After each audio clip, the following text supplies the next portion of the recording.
నమస్కారం అండి. బాచీరావు ఫిలాసఫీ స్కూల్కి వెల్కమ్ అండి.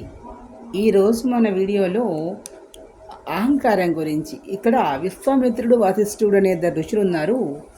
విశ్వామిత్రుడు మాట మాట అంటే అహంకారం ఉన్నటువంటి వాడు. సహజంగానే అతని తపస్సు వల్లనే రాజఋషి అయ్యాడు. అతను రాజు. సహజంగానే ఋషితత్వము సౌమ్యము కలిగినటువంటి వాడు బ్రహ్మ ఋషి వశిష్ఠుడు మాట మీద నిలబెట్టేటువంటి వ్యక్తి. విశ్వామిత్రుడు కూడా తన మాట నెగ్గాలి అనే, కానీ అందులో అహంకారం ఉంటుంది విశ్వామిత్రుడికి. వశిష్ఠుడికి అహంకారం లేదు. అంతే ఇక్కడ సత్వగుణము రజోగుణము. సత్వగుణము సహజ సిద్ధంగా సత్వగుణ ప్రధానం కలిగినటువంటి వశిష్ఠుడు రజోగుణం కలిగిన విశ్వామిత్రుడికి మధ్యనటువంటి గెలిచిన వాడు సత్వగుణం కలిగినటువంటి వశిష్ఠుడే. కానీ విశ్వామిత్రుడు తన తప్పు తెలుసుకుని పశ్చాత్తాపడి పాదాలను పట్టుకోవడం వల్లనే బ్రహ్మర్షిలే అని అంటాడు. ఎవరు అంటే వశిష్ఠుడు.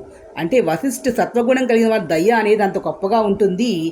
సత్వగుణం కలిగినటువంటి వారితో సాంగత్యం చేయడం వల్ల రజోగుణం కలిగినటువంటి విశ్వామిత్రుడు కూడా ఒక పశ్చాత్తాపం కలిగి తిరిగి సత్వగుణాన్ని అలవర్చుకున్నాడు. కాబట్టి అహంకారం అనేది కూడదు.